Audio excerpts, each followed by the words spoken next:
And we are live, apparently. So hello again, we're back now for the third theme, which is growing your workforce. And we have two speakers, Nat Porter, you've already heard from, and Martin Brown, who will be speaking later on. And first of all, then Nat, who is going to speak about the YPHA, useful acronym. Thank you very much, Nat. Sorry, 1 second. Yes, thank you. Hi, sorry, me again. And as Simon says, here to talk to you about the YPHA, which is the Young People in Horticulture Association.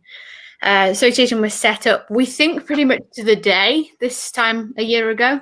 And it was set up by Molly Higginson from New Leaf Plants, me and Liam Cleary from Old Railway Line Garden Centre. The three of us had been friends for a while and wanted to start to sort of unite all the younger people in the industry.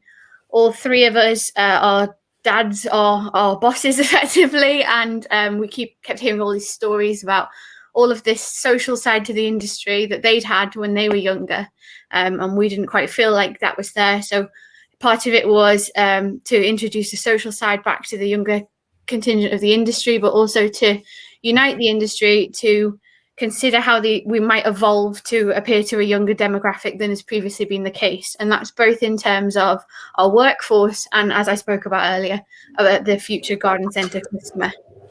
So our main objectives were to develop a network of like-minded peers, to educate and be educated by our fellow members across a range of industry-specific and lateral skills. So that's something I'm quite passionate about.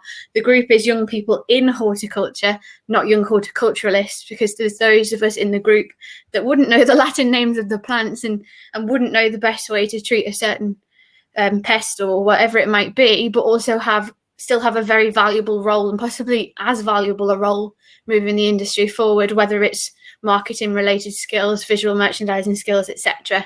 As I mentioned, we wanted to reignite the social side of the industry, hopefully to help the industry attract a younger audience by appearing more sort of like friendly, sociable, approachable, fun. We wanted to consider the future consumer, and we wanted to bring all of that together, take it to schools and college fairs to highlight the fact that the industry exists, but also the extensive benefits of the industry. I'm sure a lot of you in the room will agree, once people become part of horticulture, they don't tend to stray too far away. It is such a friendly, sociable, approachable industry. And it's just getting people in the first place, which seems to be the obstacle at the moment. So we started the group, as I say, last January. The next few slides are sort of what happened through to March, when it all went a bit weird in the world. But we started out with Molly, Liam and I as co-chairs. We put a treasurer in place and a membership secretary. Quickly started to build members. We were up to about 80 when the first lockdown hit. We brought in some ambassadors, and even further down, we broke it down into a bulletins team, a website team, an events team, market research, somebody to try and get us some sponsorship, and really put a structure in so that nobody in the group was overfaced by the tasks that they had to perform to keep the group going. We are all parts of busy businesses. We're all parts of very seasonal businesses, and we tried to lay it so that sort of March to June, where I wouldn't have a minute spare, somebody else could cover that, who their quieter time of the year was then, etc. So we had also as well, probably the most valuable thing that we've included in the group, as it happened, was we partnered up with Perennial, and made it known that our members had access to their counselling packages. I think that's something that the younger contingent of horticulture were less aware of, and the work with Perennial will be invaluable in that respect. So a few facts about members. This is our membership distribution map on the right-hand side. You will see, I don't really know why, but we don't appeal to Geordies or Cumbrians. So if anyone has any anecdotes to explain why, please do let me know. But we've got members right through up to Inverness, down to falling off the bottom of the map, and even a couple over Northern Ireland ways. Average age 27. This one hurts. Youngest member born 2003. Yeah, I was at high school in 2003. Anyway, professions range from landscapers. We've got garden centre head of caterings in there. We've got people who manufacture labels. Every part of the supply chain brought together in one title, and again, young people in horticulture suited us better than young horticulturists for that reason. As of yesterday, 63% male membership. We, on reflection, think that's slightly more even a representation than the industry itself. The industry itself seems to be closer to 75-80% male. So hopefully a sign of a more equal future feeding through. 112 members again as of yesterday. And as I say, we will investigate why we don't seem to appeal to Cumbrians and Northumbrians. Our ambassadors, we brought in, don't need to introduce them very much, Boyd Douglas Davis, Pippa Greenwood, both were there when we had the initial conversations about forming the group, and both have already been worth their weight in gold. We also brought in Michael Perry, Mr. Plant Geek, who is just the most passionate ambassador you could ever hope for, and he doesn't want a conversation to happen without him having some input and letting us know what he thinks. And they really are an active part of the group. We were in the situation where we had agreed one more, which has fallen through because of the lockdowns, etc. But we still hope to add one more ambassador. And if somebody has any suggestions, we would look forward to hearing them. We've also been extremely lucky to both initially secure sponsorship before the lockdowns, but then also to have those offers still carried across and made available to us, even after what's gone on this year. We have 2 levels of sponsorship. We worked out a sponsorship structure with the help of a guy called Ben Bardsley, who is the president of the Next Generation Fruit Group, which is sort of a similar group in the fruits industry, but it's been going decades and raises a serious amount of money and does a serious amount of work with them. So we spoke with Ben, and he helped us to put in 2 levels of sponsorship. So we have our key partners, who are our biggest sponsors, and we have ICL, the Greener Gardening Company, and Flora Media, all 3 of whom stepped up very quickly and have agreed to honour those after all the troubles. We also have a lower tier of sponsorship, which we call the supporters, and we have got Wonderwall, as I mentioned, Perennial, which is a services for services sponsorship. Fargrow, one of the first to step up for us. Guy and the gang at More People, and GrowFlow, who are the online software people Graham and I both mentioned earlier, have been a tremendous help to the industry. So we're really lucky to have those partnerships in place, and they will hopefully give us the resources to still to make something of the group and actually do the group justice. And that was something we were quite passionate about, that if we were going to do it, we were going to do it properly. So what we hope to do, we hope to promote outside the box thinking, look at how other industries have tackled similar challenges, and consider which elements of their success might be emulated in horticulture. Prime example, even within our industry, why have houseplants been so successful? How can we take the elements of their success and apply them to our own businesses? We wanted to share ideas and experiences to form collaborative strategies, host a less conventional calendar of events, each put together to be thought-provoking, enjoyable, and inspiring as much as educational. We want people to leave our events excited and fizzing with ideas. I listened to a guy speak probably late 2018 even, Ken Hughes he was called. I don't know if anybody else was at that conference, but he was just the most inspired I've ever been by a speaker. And we want to give our members that sort of engagement, enthusiasm from every speaker we host. Focus less on learning about how the industry currently operates and more on hypothesizing how it might thrive in the future. Build a support network to support group members with their personal well-being and job satisfaction. And that has been the group's absolute main benefit to everybody in the past 12 months. We wanted to work as a group to help each member achieve their full potential with the industry, but develop each member as an individual, which subsequently benefits the industry and any company they may represent. We had a lot of requests early on from companies. Could we join up? Could they send us a list of everyone in their company under 35 and could we join them up? And we said, absolutely not. People join for themselves. Who they work for isn't a part of our discussions very often in the group. Everybody's a member for their own personal development. And we wanted to consider how to implement synchronized ideas on a business by business basis, but with the cumulative effect leading to a more future-proof horticulture. Again, as I spoke of earlier, hopefully something that we can discuss amongst ourselves and implement small changes to each of our businesses, preparing the whole industry for that new customer. So when best case scenario, best laid plans of mice and men, this was what we were hoping to achieve.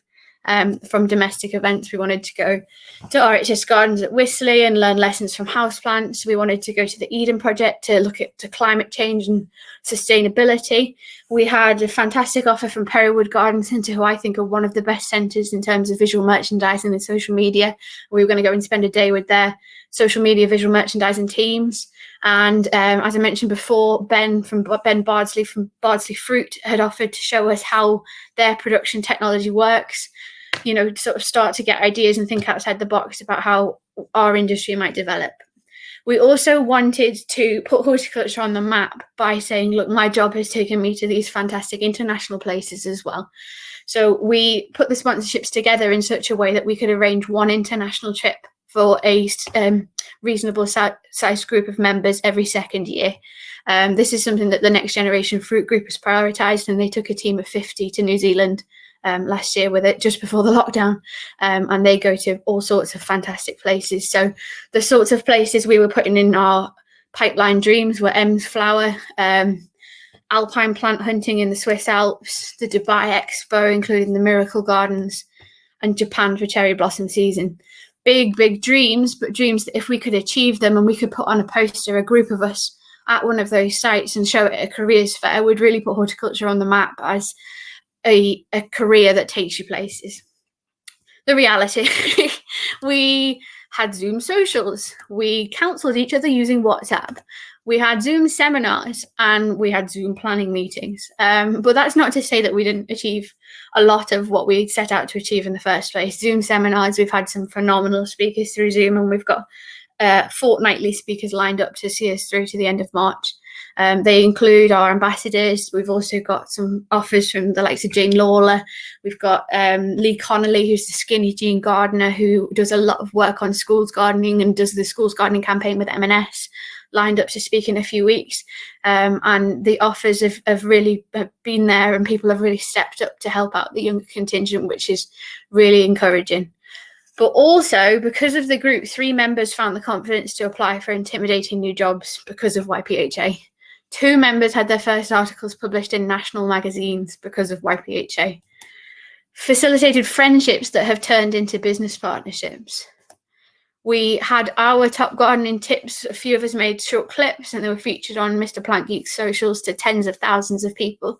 And that's our individual or business Instagram channels being shared to that audience. We've given members hopefully a full understanding of the implications on the virus on all stages of the supply chain. I know it can be easy from in your own business to see how the supply chain down issues are affecting and frustrating you, but if you've got full visibility of why they're happening, it's a lot easier to empathise but also collaborate to work through them. And we helped a plant-based subscription model to reach national press. So the value of what we are and what we could be, even in our infancy, we brought together over 100 people across horticulture, and we hope to continue this growth. Throughout the lockdown, obviously, focus has been more on the progressing towards the new consumer side, and we definitely have plans to revisit how we might be able to bring more younger people into the industry on the back of the lockdowns. One of the campaigns we've considered is My Job is Horticulture, but focused at creatives. So we have, obviously, as we all know, a lot of creatives, a lot of people who work in the theatre industry, etc., currently out of jobs for the long term and possibly permanently. How can the industry look to pull from those resources and prioritise hiring creatives and marketeers, etc.? And is that something we can do to show that, you know, jobs in horticulture aren't just dirt under your nails? They can be design work, they can be videography, and to show the depth and the breadth of the roles available. As it exists now, the group is already a huge asset, both to the industry and to every individual member. If I have a question about compost, I've got 5 new contacts that I can ring. And if I have a question about labelling, I have X new people. And all of these links and interlinks form such a valuable web of contacts. But we just want to develop it further than just a network. With such huge lifestyle changes occurring in recent years, we cannot afford to consider the needs of our future consumer. You heard me say that earlier. We have plans to revolutionise horticulture. To find out more, please contact YPHA at Outlook Association at outlook.com or visit ypha.org.uk. Thank you.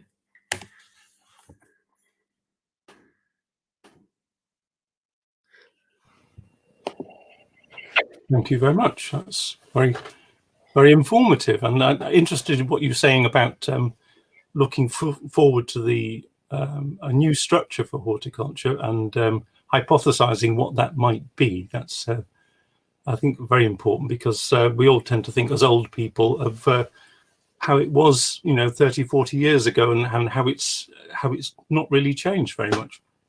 Anyway, we had one question came in here, and it says, on YouTube we don't find many UK career videos.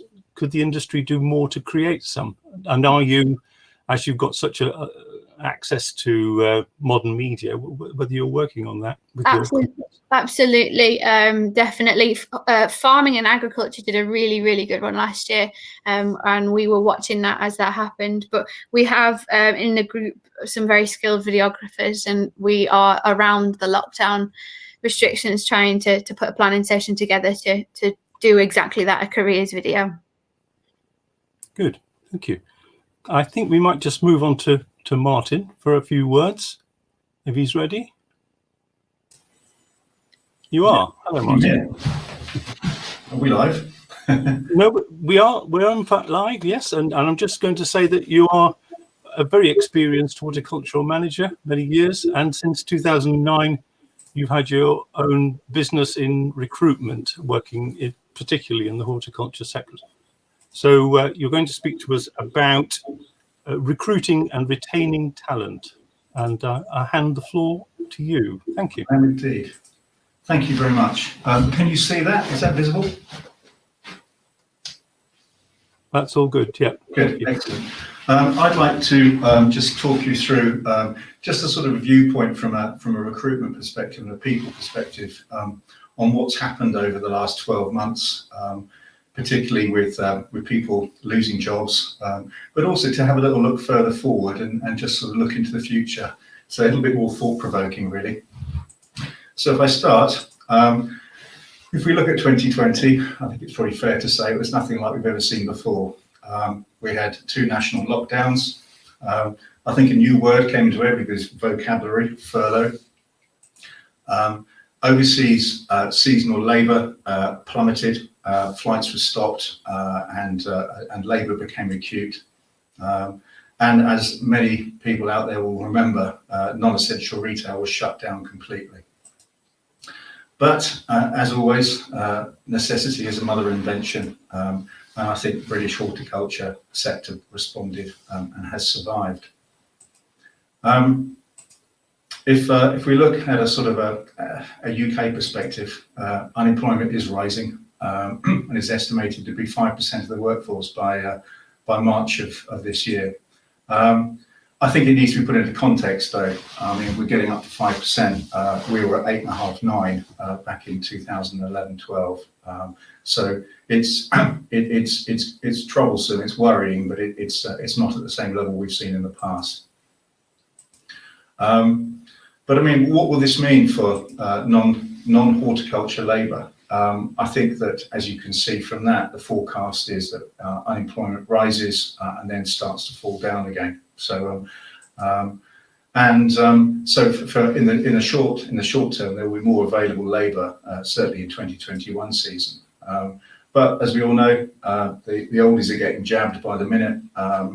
Pubs and clubs and restaurants will start opening again, and planes will start flying. So I think there will be more availability this summer, but not so much in the longer term. That surplus labour, that non-traditional horticulture labour, will go back into mainstream roles. If I look at a classic horticulture business, it's management at the top, office support, and I generalise on that, and then into the glasshouse. And I think I wanted to have a look at what's happened and what is going to happen over the next 12 months. In terms of management, We've certainly seen other candidates from other sectors enter the market, but I don't think, I think that it's fair to say that, that there has been some very talented people apply for jobs, but if you're an airline pilot, is that really going to be relevant to horticulture? I mean, it's a very well-trodden path between fresh produce and horticulture. Where does one stop? Where does the other end? Where does the other begin? So I think that one's that's always been a well-trodden path. But as I said, we're seeing more coming in from food manufacturing. And I'll anecdotally tell you a story in a minute of somebody who I've moved from food into horticulture. But other FMCG as well. I think that we're quite prescriptive in what we look for in horticulture. I think sometimes you could open your eyes a little bit more and look for skills that are not necessarily, green fingers. There's other skills out there. But we've seen other FMCG. We've certainly seen people applying and coming for interview from engineering, as well as supply chain and logistics. So again, but it's fast. It is, you're managing large teams of people doing who are relatively unskilled and getting them to produce a product or get them to do something. If they're then in office support, I certainly think we've had candidates applying from hospitality, from food service, from airlines, and from tourism. In terms of, so how do you keep this sort of flowing, this amount of talent coming through? I think you need to sell the virtues of horticulture. It's very easy just to think that, it's just a boring old glass house. I have placed somebody who was working for a salads business, and she's used to wearing white Wellingtons, white coat. She's used to wearing a hairnet. She's used to being in an environment which is sub 5 degrees. It's wet, it's cold, it's pretty unpleasant. I got her a role. She's a QA supervisor. I got her a role with a leading horticulture business. And her first comment was, "Oh my God, it's so warm, it's lovely. And isn't the smell fantastic?" And we don't even think about this. You just take it for granted. But there are some virtues of horticulture, and it's only when you go around and other parts of recruitment that we do, and you go around a chicken or pork slaughterhouse, you realise quite how lovely it is working in horticulture.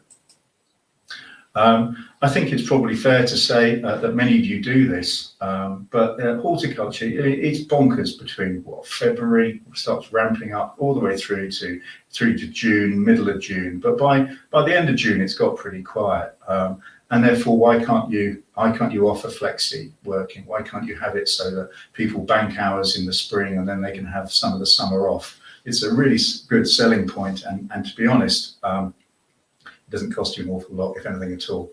I think keeping talent coming, you've got to pay at the right level. Just because people are unemployed doesn't mean to say that they'll hang around. But if someone's going to tap them on the shoulder to go back for a higher paid job, they'll go back again.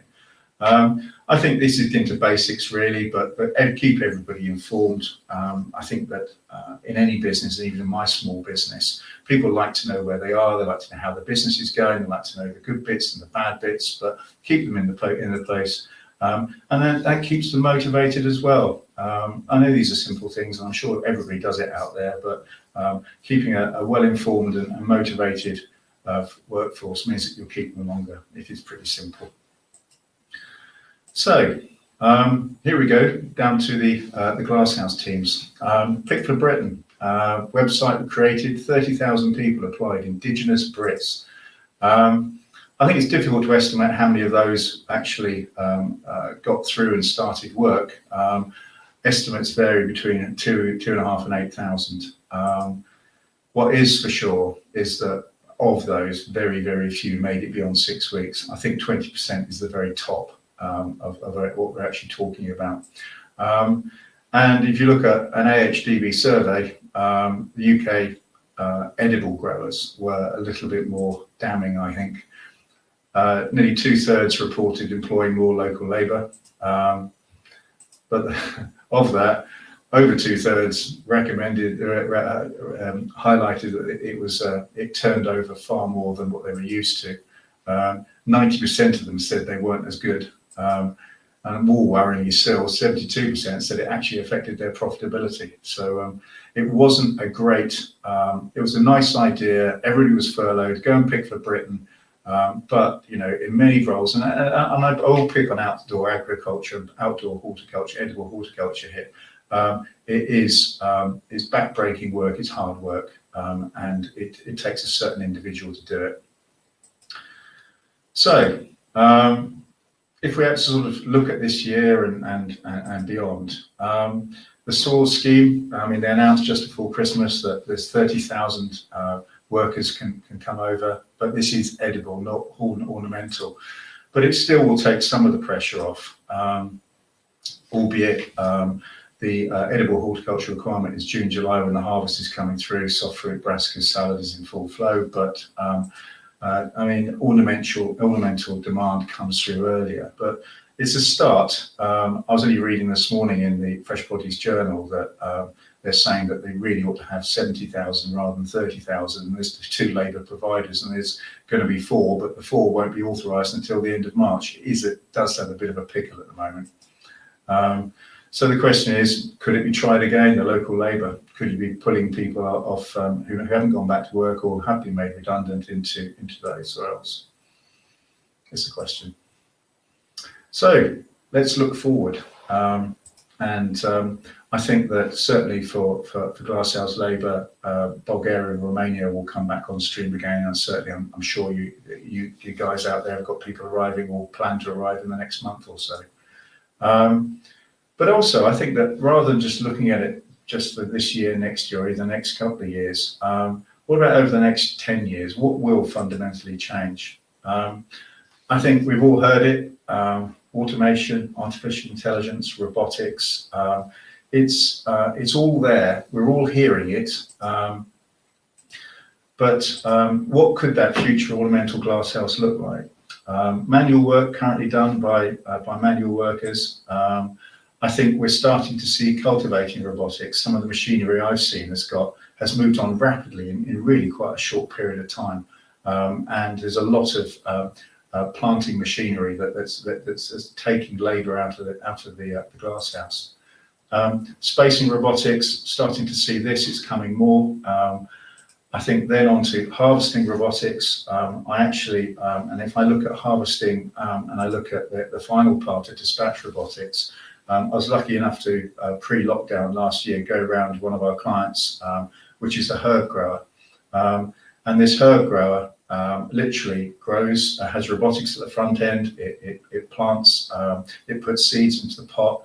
The pot then gets moved by machine, by robot into the germination room. It then goes onto the beds and gets moved around by robot through the beds. At the very end, as this herb in its 11 centimetre pot is taken out and put into a bag, it gets a final inspection by hand, but then goes onto a conveyor. The conveyor takes it, it labels it, it puts 6 of these into a box, it seals the box, it picks the box up, it puts it on a pallet, it shrink wraps a pallet and puts the pallet in the cold store. That's today. Now, I know you're going to turn around and say, well, we don't just grow 11 centimetre pots, you know, we grow a multitude of pots, and so it's relatively straightforward, but it will come. But it's fascinating to watch. The great thing about a robot is that you don't have to pay it a pension, you don't have to pay a holiday pay, and it never has a hangover. But so what about the growers? I think the growers in time will be replaced by artificial intelligence. Sorry to say this, but you know, it'll be automated crop monitoring. It will be controlled pest and disease, humidity, temperature, light, all controlled by AI.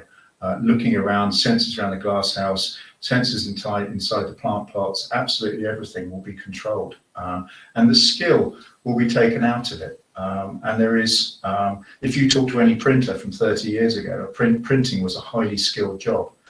Today, printing is done by machine. It's completely de-skilled. Today, growing is a highly skilled job. 10 years time, I think it'll be taken out.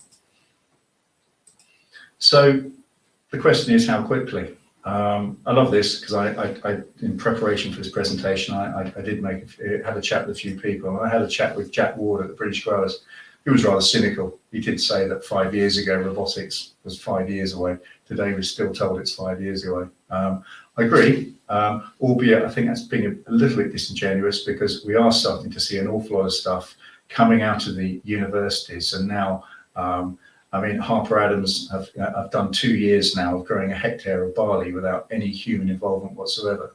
It's a bit Heath Robinson, but it's getting there. And it will happen. It will be driven by necessity, because why are we flying people in from Bulgaria and Romania when we can buy a machine and do it like that? And so if I look at it, what roles will change? As I said, seasonal labour, talked about this, planting, spacing, lifting, dispatch will all be replaced by robotics. I think growers will be replaced by AI. I've already touched on that, but I think that the breeders will be coming up with they'll be sending seed, or they'll be sending cuttings, and they'll be linked in with software. You know, the software will be like a sort of a recipe of how to grow it and how it will work. It'll all be done automatically. And so if you look at it, who will you be employing in 10 years' time? I think software engineers who will be programming the equipment, making sure that it's working properly. Hardware engineers will be maintaining and fixing the equipment. And I think programmers will be coming up with new ways of producing the crop. And so is this far-fetched? I'm sure a few of you are smiling out there, but of that, if I go back to something that I can clearly remember, was everybody had a BlackBerry. We all went off on Nokia 6210s, and we all grabbed a BlackBerry because it did emails, and it was amazing, wasn't it? They went from market leader to virtual bankruptcy in 4 years. Tech change happens a lot quicker than it ever has done in the past. And I think that although it might seem 10 years away now, I'd love to be reflecting on this in 10 years' time and say what has happened in the glasshouses, or what's happened across the whole of the horticulture sector in that time. So, in terms of summary, I think 2020 was an extraordinary year. I think we all hope it will not be repeated, but I think it might be a pivotal point. I think new talent can be attracted into the sector. I've touched on it. I don't go into great detail, but I think it can be. I think it's a much nicer sector than we all take for granted, really. I think local labour is not a panacea for the overseas workforce today, but I do think that change is coming down the track. Fascinating what Nat's come up with earlier in her earlier presentation. It's Nat's generation that's going to be dealing with all this, and the next generation will be all picking up and making it happen. I think it would be fair to say for those who are a little bit older than 35, it'll be very interesting to watch. Thank you.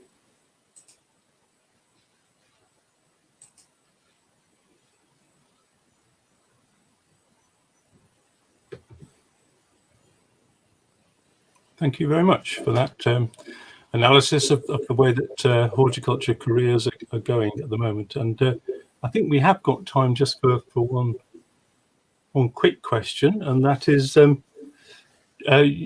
you and Nat have both come to the need for massive change, really, in the way that we look at horticulture careers. And obviously, we're all still tied with sort of seasonal activity.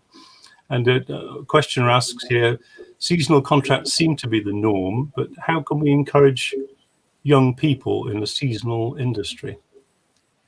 I think it's the virtues of, I mean, I think if it's an overcast day in March and April, and you're asked to work extra hours and bank those extra hours, to have it available so that you can take that time off in July when the sun is shining and you can go and do stuff. If you can have that sort of seasonalized and annual or seasonalized hours. So more flexibility. Yeah, absolutely. You'll want people there at 10 o'clock at night when you're getting the stuff out the door in April. But come the beginning of July, it's all gone. All right, there's a little bit of tidying up to do this and perhaps some new plantings to go in. And it depends on the crop you're producing, but certainly demand is a lot less. And to have that flexibility is a key selling point, particularly for sort of the millennials coming through now who want that work-life balance. Thank you. We are due to start a session then at 12:40. So for each of the three themes we've had this morning, we're going to have a separate discussion. So you can leave this session now, leave the stage and go to sessions. And at 12:40, we will all reappear in the different sessions, whether it's new gardeners, thrips, or growing your workforce, this one, excuse me. And then you can join the discussion and ask more questions. So please go there, 20 minutes, and then at 1 o'clock, we'll break for a short lunch break. So thank you very much for the speakers for this morning, and see you all a little bit later. Thank you. Thank you.